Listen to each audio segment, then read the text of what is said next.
Imagine you're standing in a supermarket aisle, holding a simple loaf of bread. You assume the price on that sticker reflects reality: the wheat harvested from a field, the fuel used to transport it, and the labor of the baker who made it. Supply and demand. But what if that map is wrong? What if the price of that bread, and the water in your tap, and the roof over your head is no longer determined by physical reality? Since the early 2000s, a quiet revolution has taken place. It wasn't a political coup, but a financial one.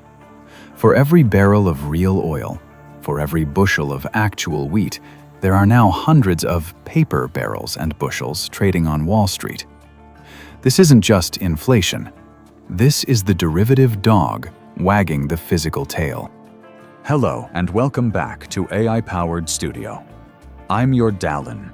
Today, we're exposing a phenomenon that affects every single person watching this video, yet is understood by almost no one. We're going to look at how Wall Street detached the basic necessities of life, food, water, and shelter, from physical reality through a process called financialization.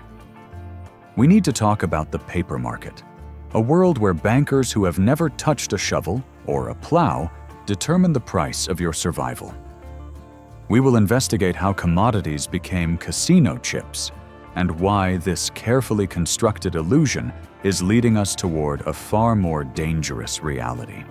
To understand this manipulation, we must first understand the mechanism. Before the year 2000, commodity markets were relatively straightforward. They were dominated by farmers, miners, and airlines, people who actually produced or used the resources. They used futures contracts to hedge risk. Then the rules changed. The Commodity Futures Modernization Act of 2000 opened the floodgates, allowing institutional investors, pension funds, hedge funds, and banks to pour billions into commodities, not to buy the physical goods, but to bet on price direction. This gave rise to the commodity index trader, massive pools of capital that buy futures contracts and roll them over again and again without ever intending to take delivery. Between 2003 and 2008, investment in commodity indices surged from $13 billion to $260 billion. When that much money floods into a relatively small market, it doesn't just track the price, it makes the price. The paper market exploded in size, dwarfing the physical market, and prices began to respond less to actual supply and more to portfolio flows, algorithms, and financial correlations. Now let's look at the extremes: food. In 2008, the world experienced a global food crisis. Prices for staples like rice and wheat doubled or tripled within months.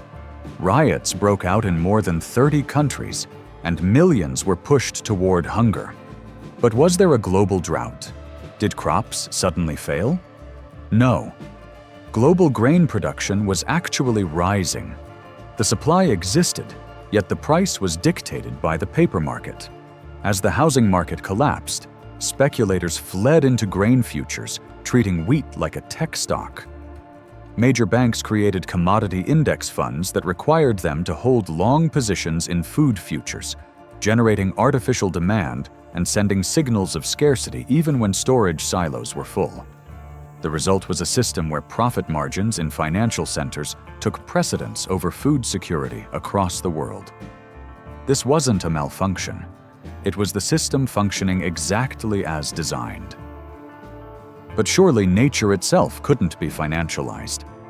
Imagine a future where the water in your glass is traded like oil.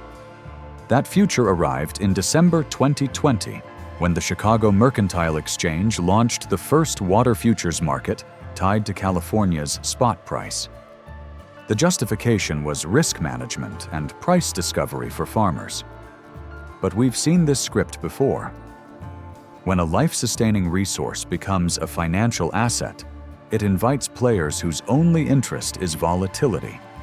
If a hedge fund bets that water prices will rise, scarcity becomes profitable. This creates a dangerous conflict of interest where access to water is detached from land and placed onto digital ledgers. The question is no longer whether markets can trade water, but whether they can resist the temptation to manipulate it. Will water become the next asset bubble, priced beyond the reach of ordinary citizens? Now let's talk about shelter. Housing was once the primary way the middle class built wealth, a physical utility you lived in. After the 2008 financial crisis, Wall Street saw opportunity. Private equity firms and asset managers began purchasing single-family homes by the tens of thousands. To these institutions, your home isn't shelter, it's yield. It's a stream of rental income that can be securitized and sold to investors. Armed with cheap debt created by central bank policy, these firms can outbid ordinary buyers. You arrive with a salary, they arrive with a balance sheet. This has detached home prices from local wages. In many cities, property values have soared while incomes stagnate. The price is no longer determined by what residents can afford, but by what institutional capital is willing to pay for long-term yield. The result is a transformation from a society of homeowners into a society of renters, paying monthly tribute to faceless investment algorithms. So where does this lead? We are witnessing a bifurcation, a split between paper reality and physical reality. On one side is the paper price, leveraged and manipulated to serve financial incentives. On the other is the physical world, where scarcity of water, land, and housing becomes increasingly real. Eventually, the paper system cannot mask physical shortages. When store shelves are empty, a futures contract has no value. You cannot eat a derivative. You cannot drink a stock option. This should not occur in a healthy market, but we are no longer operating within one. We are living inside a managed illusion. The question you need to ask yourself is simple. When the paper system breaks, as history suggests it eventually does, what do you actually own? I want to hear your perspective in the comments. Can this process of financialization be reversed? Or has the system moved too far to change course? If you found value in this deep dive, hit the like button. It helps bring these stories out of the shadows and into the algorithm. Don't forget to subscribe to AI-Powered Studio for more investigations into the systems shaping our world. Until next time, keep watching the data. AI-Powered Studio.